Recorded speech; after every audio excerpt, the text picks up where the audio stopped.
Hey, welcome to the Cam and Otis Show. We're a father-son business podcast where we talk with other lifelong learners about making an impact and solving big problems. And folks, let me just tell you, I had to forcibly shut down the green room because I don't know if we were chasing rabbits or getting answers, but man, I'm excited for this conversation. Chris, man, it's great to have you here today. Hey, thank you guys. It's an honor to be here with you guys, and I'm looking forward to this conversation. So thank you for having me. So my first thought as I was getting ready for our show today is because we've talked, and by the way, folks, this is a no bullshit kind of guy, and that's really where my question goes and comes from is Sure. where did this, all right, I'm taking action. I'm confident. I'm going to do this, and I'm going to show you how to do this. Where did all that come from? Wow, that's a multifaceted question, and it'll probably take me about 3 hours to answer it. But Otis, thank you for that question. You know, when I think about it, my upbringing was less than ideal. Let's just put it that way. There was a lot of verbal abuse, mental abuse, physical abuse in my life. And then up until then, it was pretty crazy. I was bullied at school, bullied at home, bullied on my street, had no sense of self-confidence whatsoever. So for me, even just to be sitting in front of a camera and talking, thinking about back up all my life is pretty incredible. I'm actually writing my whole book right now. It's got 169,000 words of my journey. And it ultimately got to a point where shit went so bad that I ultimately had to make a decision for myself to get out of a situation. Otherwise, I was going to wind up dead, or I was going to wind up in a patrol car because I was doing bad things and I was trying to kill myself. Unfortunately, I sucked at it. And then ultimately, I just decided, you know, once I got through that process and was able to go back and rebuild my life, the only thing I wanted to do was to go tell other people, hey, you can do it too. And so just to give you an example, I dropped out of the 7th grade when me and my mom became homeless. We were homeless for 4 years. And one of the best parts of my life, and we could dig into this, was later on in life, I was invited to go back to that junior high school and speak to the 7th and 8th grade class. And I got to tell you guys, I walked into that gymnasium. I had passed by the junior high school a few times in my life because I'm nostalgic, like, oh my God, that's the last place I went to school. But I'd never set foot on the ground since I was 13 years old. And I went back there in my 30s and walked in and spoke to the 7th and 8th grade class. And I was shocked at how small these kids were and thinking about how small I was when I had to become a man, literally, and be homeless on the streets with my mom for 4 years. And so I just decided that I wanted to take my life and go back and speak to these kids and empower them to let them know that they're going to go on a journey that may be hell, but on the other side of it, they can get through it. And because if I can do it, then anybody can do it. So that became kind of the launching pad for me, just wanting to help people. And I found out I was really good at it. That's an amazing way to go full circle like that and to get that kind of a moment. What I was curious about as you're going through that a little bit before we get to the kids, because we do want to get there. But Sure. Talking about, you know, the self-confidence, being bullied, and then making that change. What I'm always curious about with folks is, what was that kind of like moment of recognition like? Was it a rock bottom? Was it just a like you saw somebody, you're like, oh my gosh, I could just be like that if I just, you know, carried myself with confidence? Or, you know, what way did you take that?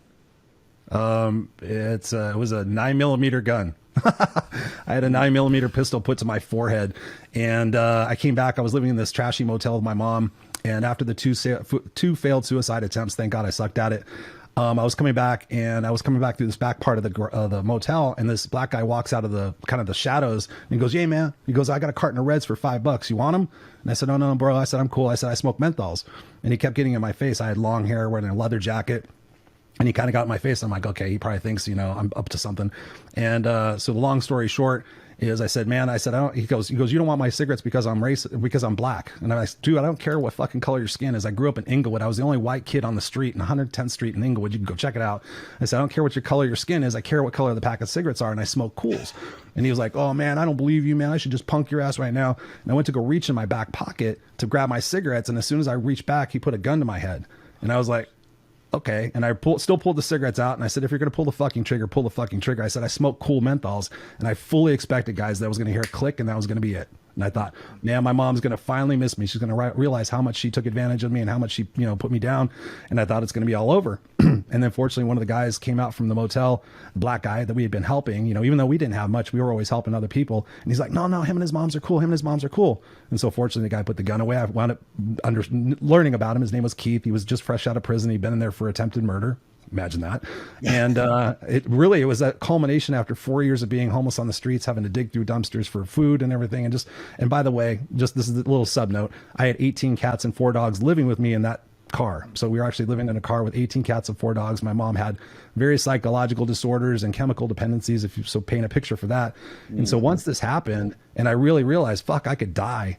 I sat there and I looked at one night, I was sitting on the top of the stairs at the motel, and I looked down, I saw the drugs and the prostitution and the cops and everything. And I thought, man, I wanted to get out of the situation with my mom. I wanted just to go back to being a family. That's all I ever wanted. I never knew my biological father. He was never present. And I just want to get out of this situation. But I started realizing, I'm like, there's only 3 ways I'm going to get out of it. Either in a patrol car, in a pine box, or I'm going to have to stand up for myself and take that risk and disappoint my mom and leave her in this situation. But she chose to be there. And that was one of the hardest decisions I ever made in my life. But had I not made it, I doubt I would be sitting here talking to you guys today. So that's what I teach people to do, is I teach them how to have confidence and make those tough decisions to move on with their life. Yes, it'll be hard. Yes, it'll be tragic. Yes, it'll be horrible. But on the other side of it, will it be worth it? 100%. That's yeah, and that's a tough choice to make in getting out of that situation. Oh yeah. What I mean, the choice is one thing. The action step that you take to actually leave it has to be, a whole nother thing. Because yeah, I mean, you in that moment you felt it, right? In that moment, it's like I've got to do something. But it's not until you take that action step. So what was that step? What you do first? That's a great question. Thank you. I believe that God, source, universe. I'm not a particularly religious person, but I'm a spiritual person. But I do believe in God, source, universe, however you want to look at it. I believe that when you're ready to take an action and to step into something, that they will provide, he or she will provide the opportunity, but also will test you with it. And so it sounds crazy, but I was working, one of my jobs was a telemarketing job. And at the time it was out of this guy's apartment in Huntington Beach, California, here in Surf City, California, one of the most beautiful places in California. And we went to work that day. A guy that I knew in the motel, he and I worked together at this place. And so we went to work one day, and this guy, real super nice guy, his name was Norman Dodd. He had an office, but he downsized it, and he just kept us too for telemarketing. We were setting roofing contractor appointments. Sounds kind of creepy. We were doing it in his bedroom. So people were like, what are you doing? Like an 800 line? I'm like, nope, that wasn't that time, but I did that once before. That was a lot of fun. But we'll talk about that some other time. So we went there, and he says, hey guys, I got good news and bad news. And at the time I was 17 years old. And it was probably about 3 or 4 days after I kind of made this conscious decision, like I got to get out of the situation, but I have no idea how, but I'm ready, right? I'm ready to do this. And so he says, I've got good news and I've got bad news. And I said, well, I've had enough bad news to last a lifetime. What is it? And he goes, well, I want to leave you guys my apartment with the first and the last and the deposit. He goes, because I know you guys have been in tough situations. I know you've been homeless. He goes, I just want to give you guys a chance to like have a fresh start and have a really nice place and kind of get your feet on the ground and just have a good beginning. And I was like, wow, oh my God. And me and Robert looked at each other like, oh my God, we could do this. We could get your brother here. We could get Rambo here. We could get Carlos here. We can, at a 2-bedroom apartment, we can get 5 guys in here and we'll be able to make the rent. It was $825 at the time, by the way, which probably now that place is probably like $2,500, $3,000. Oh, yeah. And so, and then all of a sudden it occurred to me, I'm like, wait a minute, if that's the good news, what's the bad news? And he says, well, I'm going to move the operations to Dallas, Texas. As you guys know, here in California, the taxes and everything are too expensive. This was back in 1987. And he says, I got to move the operations. He goes, but I just dig you guys so much and I just want to leave this place for you. So, to kind of give you a head start. We're like, okay, wow. And then all of a sudden it occurred to me again. I'm like, wait a minute, I have my mom. And so it took me about 3 or 4 days to kind of make that decision. And then finally I thought, you know what, maybe this time, like we literally won the lottery while we were homeless and she still didn't get us out of that situation. I said, maybe this time she's going to be like, Chris, I want you to go. You deserve to have an amazing life. You've stuck with me through thick and thin when everybody else has abandoned me. You've been here. You need to go live your life. I've fucked my life up. Go live yours. And I really just prayed in my heart that would be the case. And unfortunately, when push came to shove and Robert says, are you going to go or not? I was like, okay, let me talk to my mom. And I talked to her, and within 20 seconds, she was calling me every name in the book, telling me I was selfish and what am I supposed to do and how am I supposed to survive? And, I can't believe you're a fucking asshole and da-da-da-da. And, I literally tried to have me arrested for taking my own car. And then, so ultimately I was like, okay, I got to make this choice. I said, Mom, I'm going to leave you here, but I'm going to come back here every night. I'm still going to give you money. I'm going to do whatever I possibly can, but I need to get out of here. Otherwise I'm going to be dead or in jail. She didn't care. I still left. And that was the jumping off point for me, really truly living moment to moment and just fighting and struggling, eating ketchup sandwiches and living with 5 guys in a 2-bedroom apartment, getting 3 jobs. And then ultimately I met a girl whose dad kind of saw into me, and we can go from there if you'd like. Yeah. Well, I think there's so many great life lessons, and it reminds me of I stumbled across this Jordan Peterson little short video yesterday, I guess it was. Really doesn't matter what day it was. But what I remembered of it was, if you keep trying to help somebody and they keep refusing it, you keep sticking out your hand to help pull them out of the water, they're drowning, they are eventually going to get you around the neck and drown you. And that was probably the realization that you finally had with your mom in that moment. Yes, it was. It really was. It was like, I got to get out of here. Otherwise, I'm going to wind up literally in jail. That's the path I was going down. I was doing drugs, drinking, driving fast, just doing some crazy stuff. Almost got picked up by the cops a couple of times. Fortunately, I was pretty slick and got my way out of it. But yeah, it was push comes to shove. And then from that point on, it was pretty miraculous what started taking place. How did you then, and you already hinted at it, so I'm really just teeing you up on this, but then how did you start to build from there? Yeah, that's a great question. I'm 5 guys living in a 1-bed or a 2-bedroom apartment. Of course, we got girls over, right? And so my buddy John, who came to live with us, he went to work at Kmart, which was nearby our apartment, and he came home one night and he goes, "Hey, I asked a bunch of girls to come over and have a party." So we're like, "Oh fuck, we got to get this place cleaned up." So we got the place cleaned up, and like 6 or 7 girls came over, some guys came over, had a great time. But through that, each of us, myself, my buddy Robert, and my buddy John, we all met 3 girls that night. And so I met this girl named Tammy. And through that relationship, it was like really my first girlfriend. I didn't lose my virginity until I was 16. I was now 17. That was the best 3 seconds of my life, by the way. And so I met this girl, and so I thought people were going to be like, oh, I never told people I was homeless, but I was trying to figure out what to tell her. And finally I just told her the truth because I was so embarrassed. And I thought she's just going to dump me. And she was from Fountain Valley, upper middle class. She was about to graduate high school. Parents both have jobs, just like they have the ideal situation. And here I am, the kid on the other side of the tracks. And so her dad, surprisingly to me, didn't kick me out of the house. He says, he started believing in me. He's like, "Chris, what have you ever thought about going back to school, and getting your diploma?" And I'm like, "Are you crazy, dude? Like, seriously, you want me to go back to 7th grade? I'm almost 18 years old right now. I smoke cigarettes. I've had a lifetime in the last 5 years. There's no way I can hang around kids my age. I've hung around, 30-year-olds, 40-year-olds. I've always been around older people all my life." And he says, "Well, you can get this thing called a GED. I'm like, "What the hell's a GED? I don't know what the fuck that is." I did poorly in school. I sucked at school. I was told I was stupid all my life. It's not a joke. And so I had no self-confidence. I just was basically just trying to, I felt like I was conning everybody every second just to try to be successful. And he says, "No, you can get this general equivalency diploma." He goes, "Girls who get pregnant in high school, they can go back and get this." And it's basically like, you're getting your diploma. And I thought about it for a second. I'm like, well, this guy's got furniture in his house he doesn't even sit on. Like, he has that front chair. I'm like, he's got a job. He's got nice cars. Maybe I should just take his advice, right? Success leaves clues. And so this is before the internet. So I went home to my apartment and I pulled out the phone book and I started calling high schools around the area. And I'm like, "Hi, I have no idea what I'm doing, but do you have a GED program?" And so I called about 10 schools and finally wound up on a school that does it. And they said, "Okay, here's what the deal is. We're going to have you come in and we're going to have you take a test. And then we'll see where you're at. And then based on that, we'll give you homework to take home. And it's like continuation school. And then when we feel that you're ready, you can take the test and then you can get your GED."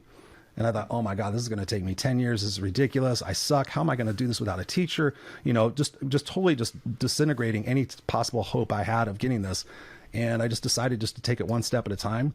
And so I went down there and I took the test, and surprisingly, I'm actually pretty smart. And it took me about 6 months to make up all those years of high school and junior high. And then ultimately I took my test and got my GED. And I went back and I told him, like, "Here, I did it. Now, can you leave me alone?" And he says, "Hey, Chris, what about college?" And I'm like, "What the fuck does this guy want from me? Really, college? Are you kidding me? Like, I'm not a college person. I never imagined myself even going to college." Fast forward, I went to college for 12 years and graduated with my master's degree the same year I bought my first house. That determination, and I'm, it leads me to the same sort of question I always ask all my veterans that are on the podcast, right? It's kind of that, what was that lesson you got from basic training and that, but what I'm looking for is what's that lesson that street smart lesson, because that's what I'm hearing.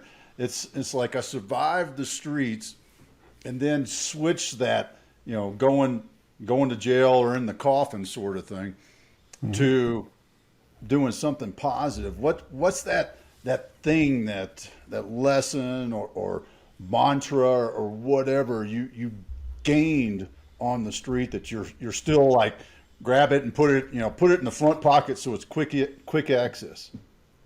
That's a two-part question. Thank you for asking me that, Otis. For me, number one, my mom, irrespective of all the bad things she did with me and in my life, she always taught me just to never give up. She was the most resilient person that I could ever imagine on earth. I mean, like, she was faced with a challenge. She just kept going through it and through it and through it and through it. She never sat down. She never whined. She never complained. She just kept, I mean, irrespective of what she was going for, she always had that tenacity. And so I've had that drive within me. Like, we just don't stop. We keep going. And that's what I teach my clients, is to how to be unstoppable. But God's honest truth, it was Bill. It was this gentleman who saw into me, didn't see me for who I looked like and what I was doing. He saw into me, and he told me one day, he says, Chris, he goes, you're only limited by the parameters of your own mind. You're only limited by the parameters of your own mind. So for me, I think about it. I love quotes. Quotes have helped me out so many times in my life. Like Henry Ford says, if you think you can or you think you can't, you're right. And I just love that simplicity of it, but yet the power of that. So I just kind of put that in my brain. Like, if I think I can't go to school, then of course I won't be able to. But if I start having that idea of possibility, perhaps if I study harder, I can graduate. Perhaps if I get people around me that are brighter and smarter than me, perhaps I can do that. And so I just have that type of tenacity to think, okay, how can I learn my way through this? How can I grow my way through this? And then ultimately I wound up coming up with this phrase for myself: every day is a new day, and what doesn't kill me only makes me stronger. Every day is a new day. What doesn't kill me makes me stronger. Well, much to the point, I don't know if you guys can see that, but there's a tattoo of it right on my forearm that says, what doesn't kill me only makes me stronger. So I put that on my arm actually in 2016, because just because I became successful in my 30s didn't mean I didn't have other challenges in my life. So in 2016, I found myself in a very dark place. I quit coaching for about 6 months. I didn't speak. I was just like trying to be normal. Like, I just want to come home and drink beer and watch, TV or whatever. And I've never been that type of person. And so I told myself one day, I was out for a walk, and I said, Chris, you keep saying every day is a new day, and what doesn't kill you makes you stronger. What is it that you're supposed to learn through this? What lessons can you find in this particular dark point in your life that you're going to be able to do and help other people get through that experience as well? So I've just had that fascination, like, okay, I'm supposed to go through these things. God's going to test me. I have this little picture in my brain of how this works. God's going to test me and put me through challenging situations because he knows I can do them. And on the other side, I can go help more people come out there. Because my whole goal, guys, honestly, I don't care if you're black, white, straight, gay, Republican, Democrat, vax, anti-vax, anything, any label you want to put on it. My whole intention with this world and what I do is to try to make this world a better place, try to bring people together, to get people to listen to one another. I've got a 6-year-old son, and I look at him and I think, my responsibility with all the other adults in the world is to make this place a better place for our kids. Our kids should be able to inherit a place where they feel safe going outside, being able to stay out until the street lights come on, being able to not be picked up from school. When I picked my son up from school a couple of months ago, he's in kindergarten, I was mortified at how many parents went there to pick him up. I'm like, yeah, when I was a kid, I rode my bicycle home 3 miles, I walked, and now these, we can't have our kids go out anywhere. So for me, my big thing is like to make this world a better place. So I know that the challenges that I go through in my life are there to teach me those lessons so I can help others. And it's been amazing for me to do that. You can really hear the conviction when you talk about your purpose and, wanting to give back and all of those aspects there. And that really brings up something really interesting. But I think about, similar to what we do, Dad, with Tribe and Purpose, and, wanting to live with that purpose and make that impact and help people and all those great things. And then there's this other side where we are in a coaching industry where there's all sorts of people who, you can take it all the way to scam artists, but there's, at the very least, there's a whole other end of the spectrum there. And, you talked about, your self-confidence when you're younger, struggling with that when you're older as well. How did you build that confidence as a coach when I think you said this, and I don't want to put words in your mouth, but you were talking about earlier of like, I was, felt like I was just scamming people just to be alive for a long time. So you already have that built into you, and you move past it. And then you are out there coaching and, you're seeing what's the phrase, all the negativity we see is reflection of ourselves, right? So you got that insecurity built in, and then you step into a world with a lot of legitimate scam artists and those type of things. How did you build that confidence back up? I love that question. Thank you for that. Yes, I have had the privilege when I was a suit and tie speaker, looking like everybody else did. I pretty much quickly developed the recipe for success. I figured if I can be the person I need to be for whoever's in front of me, if I can make that person laugh, make them think, make them, just whatever feel good, then I'm going to be successful. If I can just adapt myself to be what they want me to be that people pleaser, be that validator, then I'll be successful. And so I got into corporate space. I left my corporate position back in November of 2019. I was there for 26 years. My zone of greatness, my zone of excellence. I could do it with my eyes blindfolded, and I could do that. But ultimately, I started seeing this incongruency about what I was teaching people and not what I was actually doing. And so I went to a multi-speaker event one time.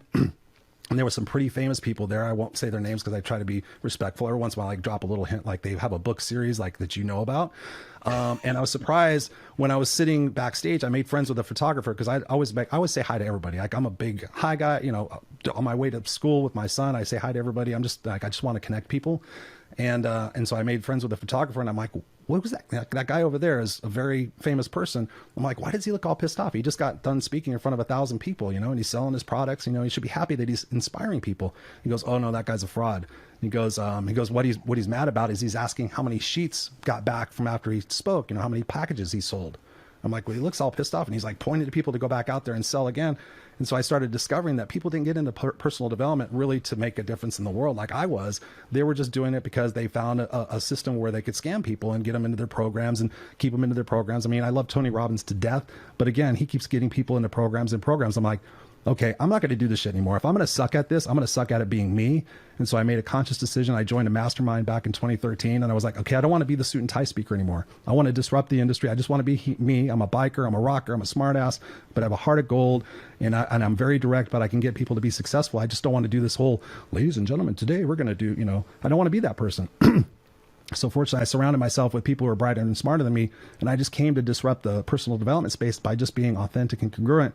So through doing that, through every single step that I've taken, I just added it to my tool belt to say, listen, that's one more thing, Chris, you've done. So now I really have the perspective, like it's happening for me, it's not happening to me. And then I tell people, like my coaching clients, I'm like, what would you think of everything that you've been through in your life, if it was all preparing you for what's next? Right? You know, I'm 54. I just turned 54. I still think that God, source, universe is still preparing me for what's next. And I think what's next is to make this world a way better place. I'm actually in the process of, like I said, finishing writing my book. It'll be out later this year. I know it's going to be a game changer. I know it's going to be made into a movie. And so now I have that perspective. Like the confidence is something that you get by going and choosing to go through those trials and errors and saying, okay, what can I learn from this? So I teach my clients, what can I learn from this situation and how can I help other people go through it too? That's awesome. And yeah, authenticity is the best place to be. And it always shocks me how many people try to be somebody else to please somebody else. That was me. And you actually were successful at doing that for a while. And that's to me, that is one of the most ironic things I think I might have ever heard is how you went from the tough street kid to the, you know, I need to wear a coat and tie and talk in this way and be this person for those X number of years. I won't try to do the math, but a lot of years. yeah. And then I had that moment. And what was the trigger? You know, you mentioned that dark space that you're in. Was that the time that you said, nope, it's time to be me?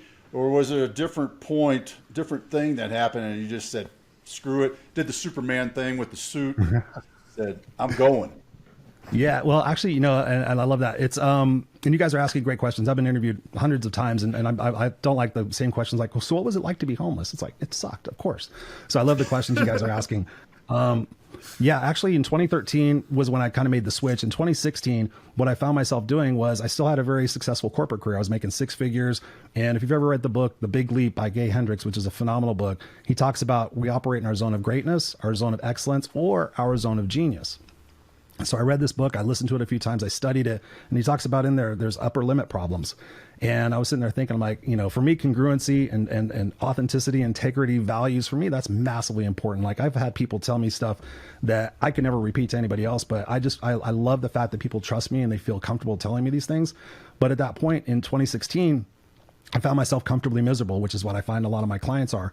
Everything's good enough. I have a good job, I have a good car, I have a good home, but I ask people, when did you come here to have this experience to be good or to be excellent? You know, to have a really thriving experience here in this life form that we get to call a human experience. Did you come here to be mediocre? Yes or no? No. Okay. Then what is it that we need to change? But I found myself again, still trying to balance that line between corporate and being successful, but also doing my coaching and my speaking, because I've been doing that for over 20 years now.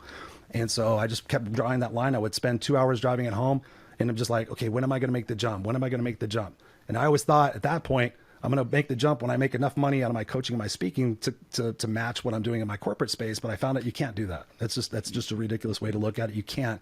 Steve Harvey has an excellent video out there. It's 1 minute and 30 seconds. It's probably the best video I've ever seen in my life. And I've seen thousands of hours of videos. I'm constantly learning.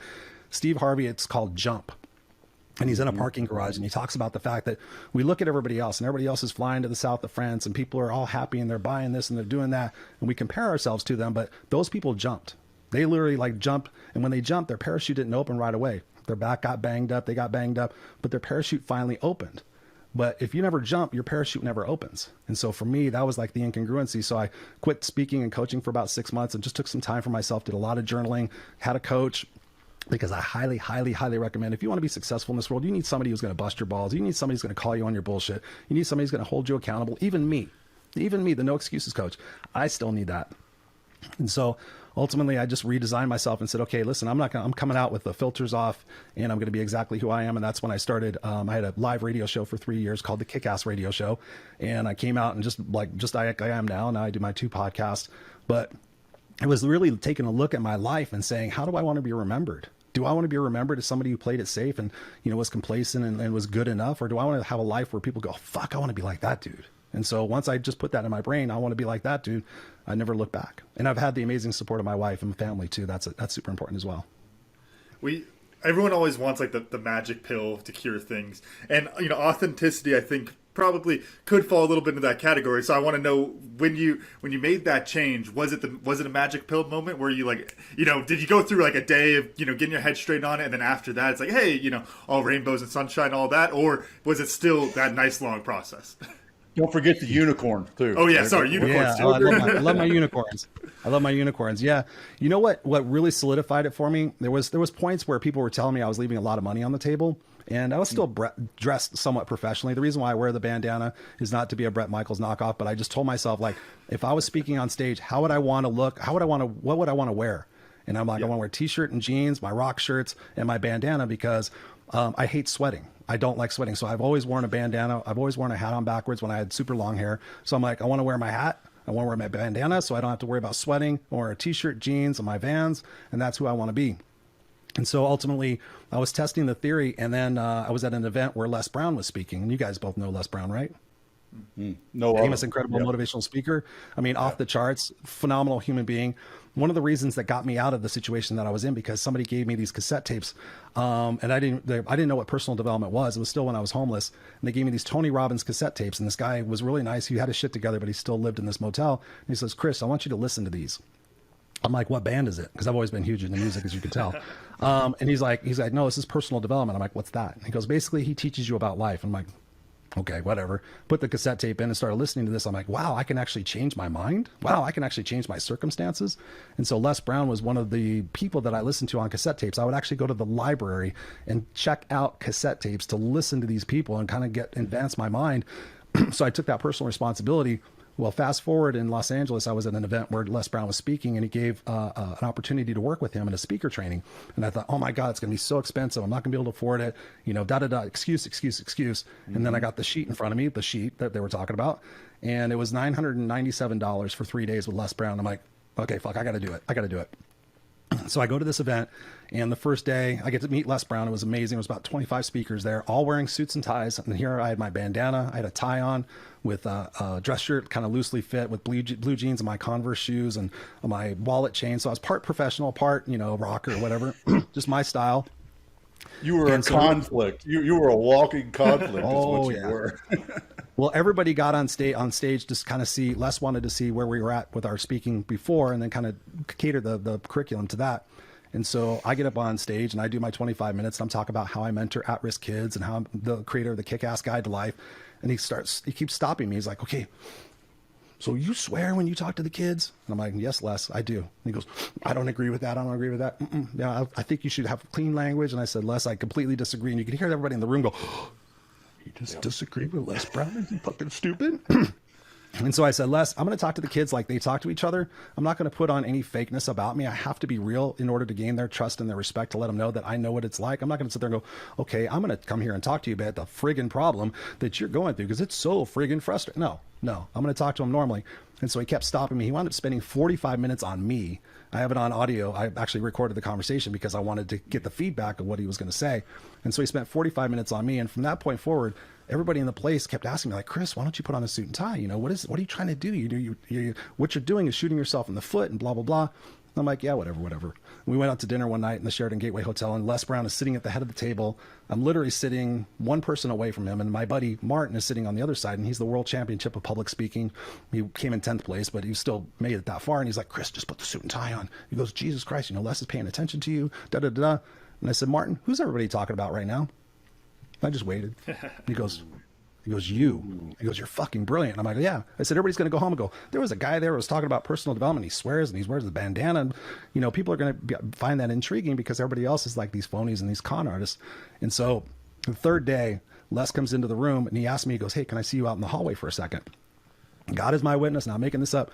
Takes me out of the hallway of the Sheraton Gateway Hotel, right near the stairs. And he says, you know, Chris, he goes, you're a phenomenal speaker. He goes, you're passionate. You have a great story. You have great articulation. You have everything. But he goes, I could put you on stages. I'm not making this up. He goes, I could put you on stages, but I can't do this. And he's kind of looking me up and down. And I said there and I thought, holy shit. Like what a full, like I listened to you on cassette tapes and here I am having this conversation to you like here, right in front of me. And you're telling me everything that I ever wanted to hear, that I could be super successful and I could be on the stage with Les Brown. And I looked at him, I thought, I can't do this. I can't compromise myself. I've already come this far. I have to own this.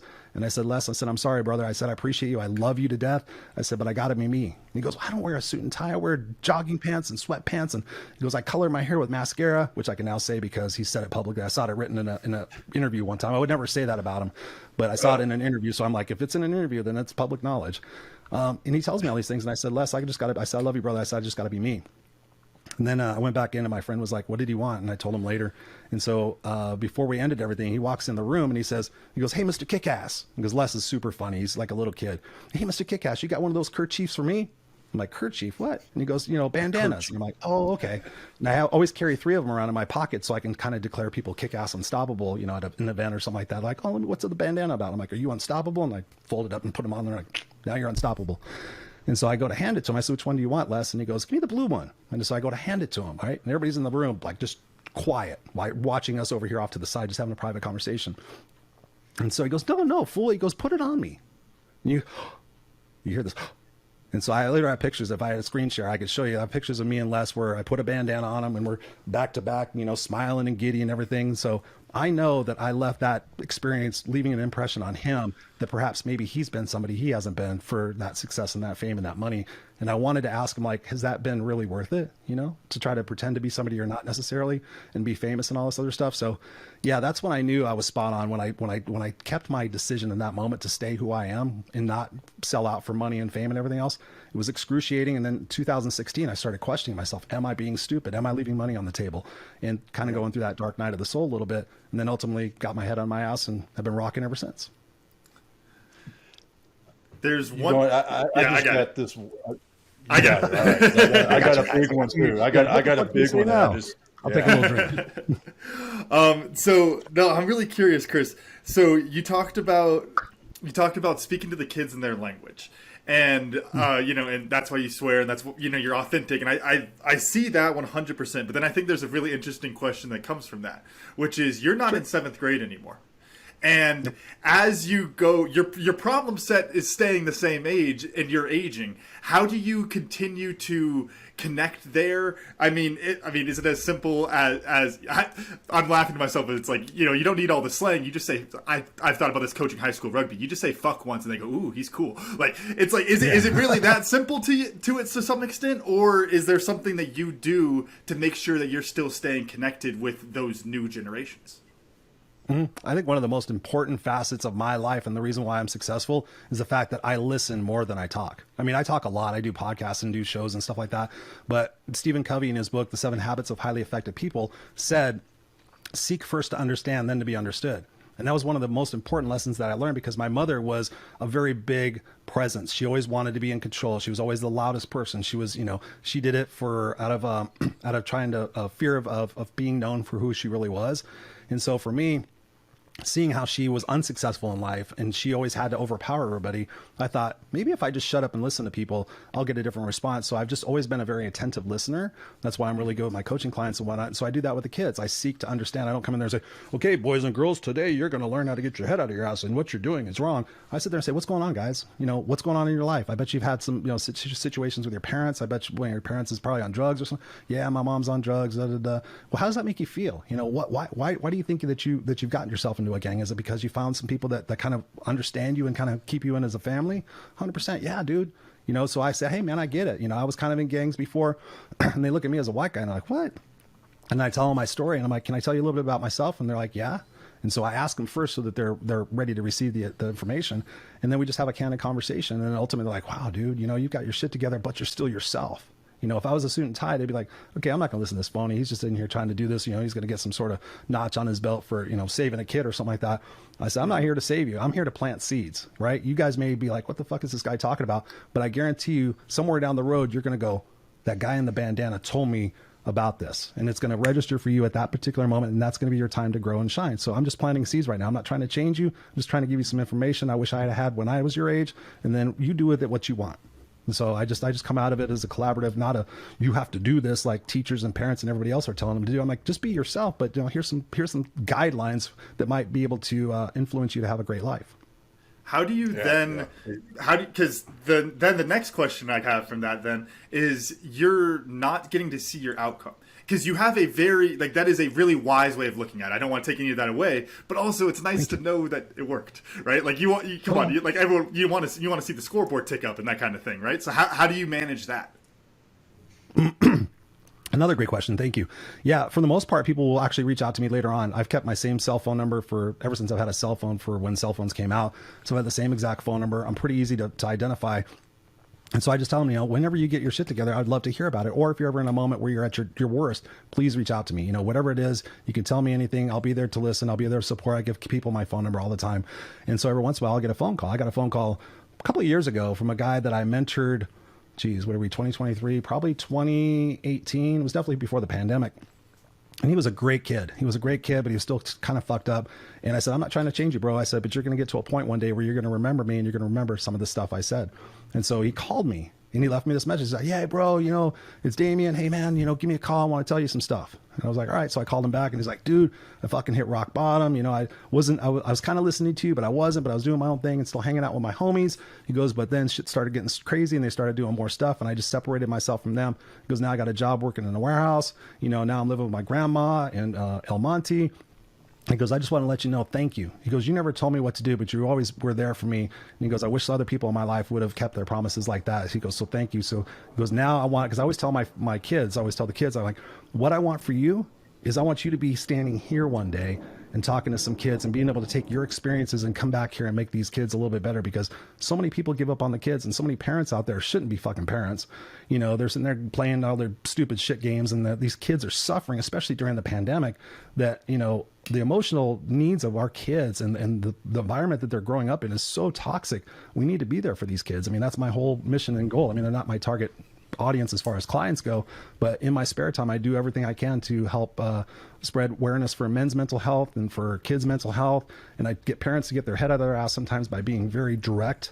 Like, you used to, like, people I've had coaching clients, I'm like, they've been in a marriage that they've been miserable for 15 years. I'm like, so you're telling your daughters, right? And I know they have daughters. You're telling your daughters, it's okay to stay in an abusive relationship because you think you don't have anywhere to go. Is that what you're telling me? Is that what you're telling? I want you to tell it to me. Tell me that that's what you're doing. I'm staying in this miserable fucking relationship so I can prove to my daughters and then go out and have the same experience so I can look back on it and feel like shit later on. Is that what you're doing? No, not what you put it that way. I'm like, okay, what's the one thing you could do right now to change that? What's the one thing you could do to, have you talked to your husband? No. Okay. Well, that's insanity. That's stupid. Let's not do that. Let's talk to your husband. Let's see what you can do about going to counseling. If he doesn't want to go to counseling, then you need to leave him. I have nowhere to go. Then I tell him a story. I had this lady, Monica Kretschmer, on my show. She was wealthy and she was affluent and she had a great relationship with her husband, but then it started turning sour. And then when she had her baby and he was 7 months old, he was being abusive. And she said, I have nowhere to go. He has all the money And so she literally had to go to the homeless women's shelter, the battered women's shelter. It's a show on my Raw and Scripted show. She had to go there with her baby, where she donated the money to them and she donated stuff to them. She had to show up to them at 11 o'clock at night and said, I have nowhere else to go. And she had all this money and everything else. She just took her baby, her clothes. She said, fuck, I got to get out of here. And she got out of there, and it was not easy. It was horrible. She had to live in ugly conditions. But fast forward 16 years later, she created the Universal Women's Network up in Canada. It's one of the largest women's network. And she showed her son, like, this is what we do. And she went to learn law school. Her husband's been suing her for the last 15 years. It's been ugly, but she just continues to remain vigilant and stellar and doing what she's got to do. She's sacrificed her personal life, which I don't necessarily agree with, but she has set that example. So anybody can do it. It's just have to, how bad do you want it? And what are you willing to sacrifice to get it? Yeah. Well, you know what I've been thinking, in a different aspect, I have a problem also. And that's, I've got all this information, and I want to give all this information. And how did you, and do you, quite frankly, formulate that so that it is what they need and not what you want to, because what usually we feel like we want to hit all right, I'm going to mute you and I'm going to tell you everything you need for the next 45 minutes, next hour. And that doesn't work, no matter the situation, whether it's a business situation, leadership, planning, crisis, homelessness, whatever it is. So how are you, because your passion just bubbles out all over the place. How are you controlling that? I don't know necessarily that I control it. I just find different outlets to be able to communicate it, whether it's a TikTok video, whether it's a blog, whether it's my shows. I do 2 podcasts a week, whether it's my speaking career, my coaching, social media posts. I find ways to plant seeds, because a lot of people follow me. And I just had somebody, what's crazy, like the last 6 months, so many people have been reaching out to me saying, Chris, I've been following you for the last 3 years. You walk your talk. And so all the seeds that I've planted with those people, they finally start to grow now that they have faith and trust in me. Like, you're the real deal. Now I can really take what you're saying and apply it in my life, because you really understand where it is that I'm coming from. And so sometimes, I mean, honestly to God, guys, the hardest thing for me in the context of what you're talking about is when I have people in my life that I personally love and care about that are shooting themselves in the foot left and right. Like they fucking got an AK-47 and just shooting them. I'm like, please stop. You're bleeding. You're bleeding. Here, I have Band-Aids. I have Band-Aids that are going to stop the bleeding. But I've had to personally like sit back and go, fuck, I could totally help them. I could tell them like the 3 things, the 5 books, I could get them to fix themselves. But ultimately I had to sit there and have a long conversation with myself and with one of my mentors. And they're like, Chris, if somebody would have robbed you of the experience of having that gun put to your head, how much different do you think you would be right now? And I'm like, yeah, I might be a lot different. And so I had to put it in my mind that I can't save everybody. I can't help everybody, especially people who are closest to me. What I can do is sit there and hold space for them, that they have to experience these things for themselves. But I could be there as a support person once they do fall, and not sit there and say, I told you so. I had all the fucking answers like most egotistical pricks do. Hey, I'm here for you now. You're at this journey, you're at this crossroads. I'm here for you now. And so once upon a time, I coined myself a compulsive motivationalist, because I couldn't stop. Like I would talk to bartenders and waitresses and anybody who said they had a bad day. I'd be like, you have a fucking bad day. You could wipe your own ass, right? I've had people tell me, I can fix it right now. I can. And so I've had to tone myself down to be able to sit there and say, you know what? It's your journey. Here I am. Here's what I'm about. You can find me anywhere. You can throw smoke signals up. I'm pretty easy to find. When you're ready, I'll be here for you. And that's been one of the toughest things in my own personal relationships with my wife, my ex-girlfriends. They were doing things. I'm like, you got to take care of yourself. I could see the future for whatever it is that you're doing, and I want to stop that for you, but I can't. And so some people just have to be on their journey, and when it's their time to change, it's their time to change. And there's so much power to that, and that trust, you being authentic, and then telling them, I've got a spot for you. It's right here, and it'll be here. It'll always be here till you're ready. And that right there is a power statement that I think just makes an amazing difference in people's mind. Like, and I forgot the gentleman's name that you said called you. Damien. And what is it? Damien. Yeah. That he knew that space was still there, and that's a pretty powerful thing to have. And there's a patience to that. Oh. And how do you do that? I mean, because I now when I'm working with people, it's a different aspect, but it's that same sort of thing. It's like I told you. It's like I want to do. Somebody told me one time the Vulcan mind melt. Right? I just want to give you everything. Yep. Right. It's like I'm going to do the finger thing that old Spock used to do on Star Trek. Right. Whatever that is, and just give you all my knowledge. Mm-hmm. But there's such a fine line in that. And then there's this energy that I would almost say it's almost like it almost feels negative. Me personally, it's because like I want to tell you, but you also have to hold back. How are you handling that I don't know, frustration? I'll call it a little bit of frustration, because I had a call with a client right before this, and he was here, but I was like, I want to tell you all these other things too. Yeah. It's hard. That's another great question, guys. I'm loving these questions. Yeah, it's probably one of the more challenging aspects of doing what I do, is being able to see the future for people and understand, you're going to go down that road. I have a personal friend of mine. He's not a friend anymore necessarily, and I don't think he'll ever watch this, but we grew up together, and I was married originally. I married that girl that I dated, Tammy. We wound up getting married. One of the most beautiful people in the world. I'm still friends with her. I just texted her this morning. We've been now divorced for I think we've known each other, I think 37 years. We figured out this last February last month. We like, oh my God, we've known each other 37 years. We met when we were 17 years old. Holy crap. And ultimately, she and my best friend wound up having a little bit of a relationship while I was married, and let's just put it that way. I didn't kill him. I thought about it, and seriously, it's one of the more challenging aspects of my life at that point, where I was like, okay, I have a choice right now. If I go kick his ass, if I blow up his truck, if I do all these things, I'm going to wind up in jail, or I'm going to wind up screwing up my own life. And so that's one of the first times that I really applied that seek first to understand. And through that process, I found out, not that I condone what they did, but I saw how I could be a part of that equation, how I contributed to them finding themselves and, and just being attracted to themselves. I can own that part of it. But ultimately, to answer your question, I swear a lot. I go to the gym. I used to drink a lot. I listen to loud music. I journal. I talk to my friends. But I've just got to this point now where I've found inner peace in not having to prove myself so much. Like when I was a kid, all I wanted was that validation. I wanted my mom's love and significance. And that was the hardest thing. When you're reading this book, I'm literally, here's a mock cover, and I'll show you guys because you guys are cool.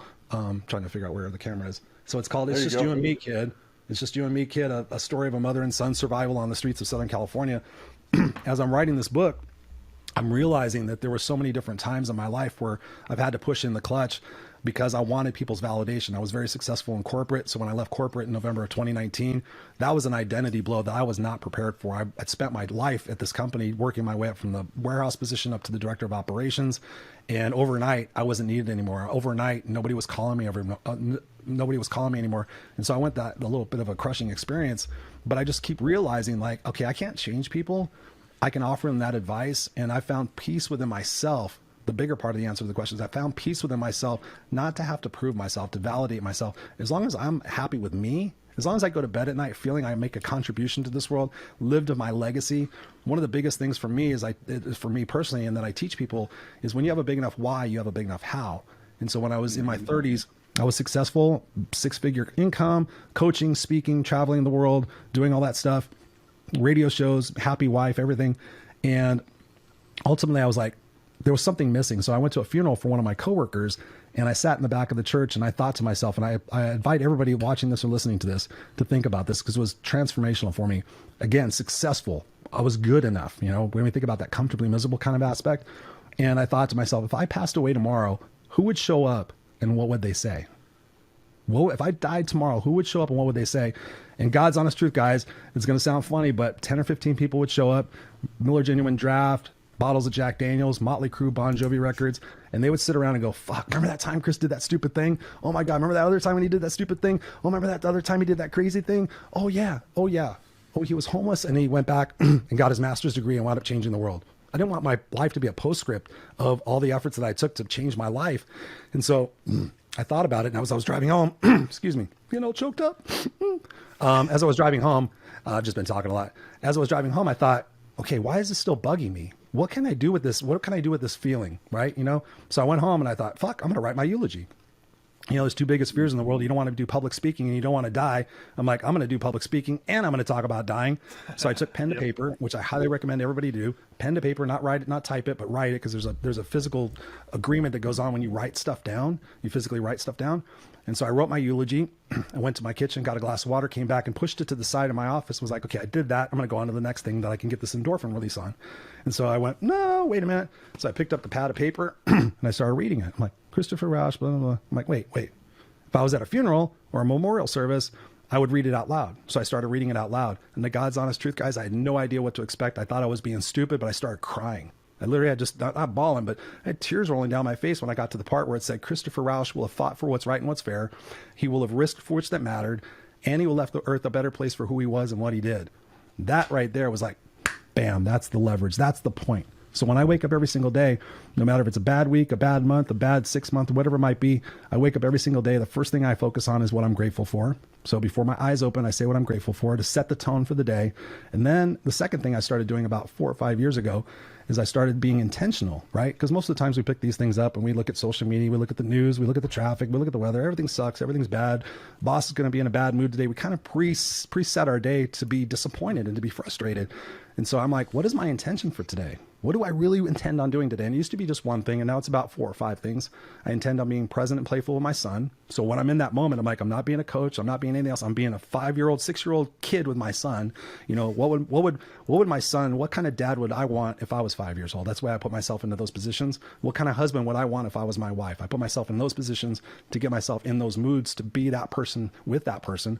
And ultimately, my intention is to fulfill my legacy so that if today is my last day, God, I hope not. If this is the last conversation I ever have, I teach my son about this, that he can watch this later on in life, go, fuck, dad was always living his point. Dad did not give up. Dad was out there to make this world a better place for who he was and what he did. And then when they read that at my funeral, then he's going to be like, okay, cool. So every single day I just set that intention. It's not perfect. Yesterday I had this like depressive area for like about 6 hours. I just felt funky. I felt anxious. I was worried about the world. I don't follow the news. I don't follow politics. I can't stand any of that shit. I don't like seeing people saying those people should be dead and, all this stuff. I can't follow it. It just breaks my heart because I know that people are more the same than they are different.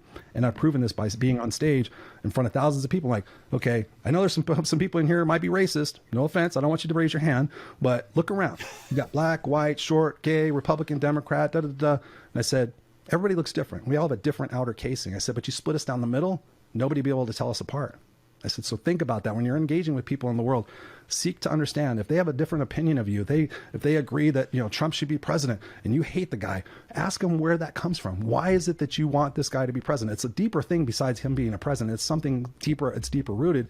And that's one of the things I focus on in my coaching is that root. Like we can get to that root and figure out what that issue is and pluck that root and plant something better there. Then you're all the better for having conversations with me. I realize that was long-winded, but I get passionate. No, it's fine. In that same vein of those roots and those type of things, another question actually came to mind as you're going there. Before we wrap, I just had to ask this. You talked about being agreeable and how that worked well for you in some settings, being a people pleaser and that type of thing. And then you kind of fought against it to some extent. And I think there's an interesting piece there because, we've talked about this on the show before, Dad, of, behavior is largely a coping mechanism from your childhood, these type of things. People who are people pleasers tend to track a different way and all those kind of things. And then we get to this point where you're like, okay, I recognize that. I want to treat it. But at the same time, people pleasing ain't that bad. You know what I mean? And so I'm curious, how do you view that? Do you think like it's something to where, hey, that is a negative behavior, and then there's something positive that is kind of we tend to associate with it, or would you say it's something, hey, I still want to be agreeable. That's still who I am. It's just making sure it doesn't put me in bad positions. Yeah, I love that. And for me, it comes back, the answer is values. What I teach my clients as well is like when you have a set of values, like I ask people like, what do you value? Most people like, well, I guess I value honesty. I guess maybe. Then I'm like, know your values. And then what's your value? Like, what are your non-negotiable values? Your 5 non-negotiable values. You should be able to recite them off the top of your head, be able to say that. And then as you're going through your day, does this align with my values? Am I being sincere and congruent with myself with this particular action? Because yes, I'm a people pleaser and I cater to people, but it's because out of the desire to make them understand or desire to make a connection with them. And as long as it's aligned with my values, I'm not trying to con them or anything else. my coach will tell you I'm the worst fucking salesperson in the world. She's like, Jesus Christ, Chris, you don't close the sale. She's like working on me. She wants to do role playing. I want to teach out. I'm like, I make them an offer. If they want to work with me, great. If not, I'm not going to push them. I'm not that kind of person. I'm just not going to I'm not going to use some sort of NLP or any other gimmick to try to get them to sign something. If they want to sign it, they want to sign it. I want to work with people who are ready to sign. I don't want to have to convince or try somebody. So that's where I draw my line. But if I can sit there and near to somebody and be able to make a connection with them, and if I can adapt myself a little bit differently and speak their language a little bit, then if I could do that as a way of building that trust, ultimately I'm still going to be the person I am going to be. And then most of the time I find out that they're not being who they need to be. And then once they feel that I'm comfortable being myself, they can be comfortable being themselves. And then we can have a real conversation. But so many people are just like, oh, I can't let them know this. And it's like, tell me your worst fucking secret. I've heard so many things in my life that are just like, wow. Okay. Thank you for telling me that. Now I got a visual, but once you get real with yourself and you start just being honest, there's no other better feeling than to know you're waking up and you're just being who you are. Like I know I could be super famous and everything else, and perhaps someday, but as long as I leave you guys with this conversation, like, fuck, dude, that guy made me think a little bit differently, then I've done my job. You know, I've done what it is that I need to do and I want to do. And perhaps you go out there and you share some of my stuff, or we share this conversation. Some people get healing out of it. They feel better, and we make this world a better place. So as long as it aligns with my values, then I'm good to go.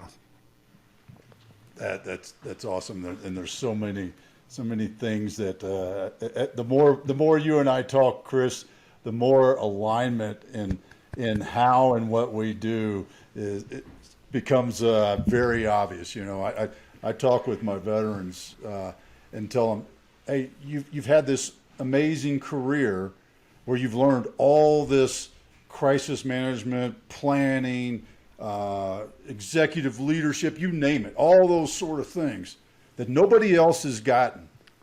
All you've got to do is match the culture you're moving into. The know-how, the processes are there. And it leads me to you know, my lesson learned today. It's not a lesson learned per se, because sometimes at this point in life, and you'll appreciate this too, I'm always learning, but sometimes it's not something new. It's a reminder, and the reminder I always like to do. This is a technique we use. We taught this. Whether or not it was official, I never learned this in the Army, of a foot stomper. You know, right. This is going to be on the test. I'm going to stomp my foot. I won't stomp my foot because you can't hear it, but I'll tap the microphone so you can hear that. Right? Here's something that's going to be on the test. I don't need your validation for who I am. Yep. That right there is a great reminder, and I thank you for saying that, along with about 38 other things that were freaking awesome. It was but my I don't pleasure. count. Yeah, well, and I'm not going to do the math either, because public math, we all know, is a dangerous place. Yes, sir. I still use a calculator to figure out what 9 times 6 is. I mean, I know it's 54. Oh, but yeah. I have to use a calculator. Hey, sometimes it might not be 54. You got to check the calculator. Exactly. You know, sometimes I'm like, is that 48? I can't remember anymore. It's like my spelling. Now my spelling is shit because I don't have to spell. I can just rely on spell check to tell me. Exactly. Yep. Oh, yeah. Believe me. I don't want to take a I spelling blame test it on right my now. fingers not going in the right direction. Yeah, exactly. No, I love that. I mean, that's the thing. That's the thing I look at as well. You know, I read personal development books all the time. I'm reading one. I have a book club actually that forces me to. Sometimes we need intentional leverage to make sure we're studying stuff. And so I just make it a point. Most of the books that I read, the personal development stuff that I've consumed, it's already been said. It's already been stated, but I just looking for it said a different way to cement it even further, or to reaffirm that, is something we should all be looking for, is like to reaffirm our values, but also be open to, am I leaning my ladder against the right wall of success? Am I climbing up the right wall of success? Or am I doing that for all the wrong reasons? And ultimately you want that validation to know that you're on the right path. But we have to be open to sit there and say, is this really working for me? Is it still working for me? Because so many times we go through chapters in our life, and I do see it that way, and I see our life in sections of our life. And sometimes, you know, people come into our life for a reason, a season, or a lifetime, and it's okay to say, hey, that was yesterday's Chris. Like when I quit smoking or quit drugs or quit anything, and I've been on pain pills since 2006, every once in a while I quit, and people are like, oh my God, you quit opioids? Yeah, it's fucking hard and it sucks, but I just sit there and say, that was yesterday's Chris. And so the same thing in our life, if we get to a point where we're evolving and we're changing, because I was not a spiritual guy, I was not a religious guy. My tagline is actually, and I quote, I help you overcome your self-created crap without the self-help fluffy bullshit. But in the last, and in the last 4 or 5 years, I've been surrounded by people who are into that fluffy bullshit, and I've learned about it, and it actually does have a lot of merit. So now my friends joke around like, Chris, you need to change your tagline. I'm like, no, because it kind of upfronts people. Like, what the hell? What do you mean by self-created? It's not my crap. And I'm like, yeah, it is, because it happened to you once, but you've been stewing on it for the last 30 fucking years, so it is your crap. Yeah. Camden, how about you? What'd you learn? Yeah, I think one thing, and it kind of falls in that same category, something I think I've thought about, but Chris, you really just hammered it home. When you're talking about giving back, of just be there for the kids, and it reminds me of a quote that I'm going to paraphrase. So I don't know it exactly, but it's easier to teach. It's easier to teach the kids. It's easier to teach the next generation than it is to fix the broken adults. And I think that there's a negative place you can take that, but there's also the really positive place of just put the energy there. Do what you can to help fix the kids, or help put the kids in a better spot, because then you can break the system. Dad, we talk all the time when we're talking problem solving. There's prevention and there's Band-Aids. Yeah. Most of what we're doing with adults is Band-Aids. It's a sad big picture thing to say, over the course of hundreds of years. It's mostly Band-Aids. The place where you can actually fix it, actually prevent things, that's the kids. And so I love that. Leave the space for them to come back to you, but lay those seeds when they're young. And yeah, that's what I learned today. Oh, Awesome. You guys have been brilliant. This has been an amazing conversation. I can't thank you guys enough. I could sit here and hang out with you guys. So if I had to say I learned something today, I learned I'd like to hang out with you guys and have a great conversation and continue to use our leverage and our passion as dominant males and confident males to be that role model for those kids, whether the boys or girls, and to continue shining our light. So, I mean, I've been reaffirmed today in our discussion that I'm on the right track and that I'm meant to be here for whoever's ready for me. I know some people like, okay, that guy's too much for me, and that's fine. Go find the person that is for you. Right? That's so many times we're looking at like that person. It's like, no. Go focus on the person that works for you, because that's what makes the world go round. I don't take offense to it. Exactly. No, that's awesome. That's awesome, Chris. I appreciate that. How do folks find you, follow you, hook up with you, learn from you? Sure. The simplest way is just to go to noexcusescoach.com. Noexcusescoach.com. They'll find it. I used to say ChristopherRausch.com, but people are like, okay, how do you spell Rausch? So noexcusescoach.com. If you want to find other stuff that I'm a part of, if you just Google #NoExcusesCoach, a bunch of my interviews and stuff come up. But if you go to my website, it's got my podcast. I do the Raw and Unscripted show, which actually is tonight. I'd love to get you guys on that. I do the Unfiltered Experience on Friday nights, and in between I do clubhouses and I do other stuff, all my social media, all my YouTube stuff. I do walk and talk videos. All of it's on my YouTube. So I would love for people to connect with me. And just as a special gift, because I've enjoyed myself so much on this show, I don't normally do this. I do it every once in a while. But anybody who's watching or listening to the show, and up to the first 5, I got to be careful about this. Up to the first 5 that respond, I will give anybody a 45-minute complimentary coaching session with me. Just as my way of saying thank you for watching this all the way through, listening to this all the way through. It's my goal in my life that, yes, I can make money at it, but if I can just take that one person and give them a coaching session that changes their life a little bit, the only thing I ask for them is they go do 3 nice things for somebody else, and we just pay it forward. We use our gifts and we go pay it forward. Because that was one of the most empowering movies for me, was Pay It Forward by Haley Joel Osment back in the day. This little kid cast a stone and made a ripple effect around the world that changed people's lives. So that's my gift to the listeners. The first 5 can get that coaching session. I got to be careful now, because I said that on another show and I had 13 people, and I was like, okay, we got 13 sessions, no problem. There's no problem. So it's just my little gift for the first 5 to pay it back for you guys watching and listening to this. And I just can't thank you guys enough. This has been a brilliant conversation. I've been so engaged, and like I said, I've done lots of these, but really appreciate your care and your compassion and your concern to ask the right questions. So thank you guys. No, thank you. And man, that's awesome. That's an awesome offer, and we'll put that in the show notes, folks. Make sure you put in you tell Chris where you heard it from. And man, I can't thank you enough for your time today. This has been great. I'm excited for the seeds that you're continuing to plant with this show and what you're doing in the world. Thanks for being here, Chris. Thank you guys. It's been an honor and a pleasure. You guys have a rocking day. Camden, run us out. All right. Thank you all for listening to the Cam and Otis Show, and a special thanks to our guest, Christopher Rausch, for joining us today. If you enjoyed today's episode, make sure to pass it along to someone else so they can enjoy it too. Make sure to follow the Cam and Otis Show on Facebook and Instagram, and you can watch full videos of the show on YouTube. And while you're there, make sure you check out that subscribe button too. As always, the full archive of our episodes is available at www.camandotisshow.com. Thanks again.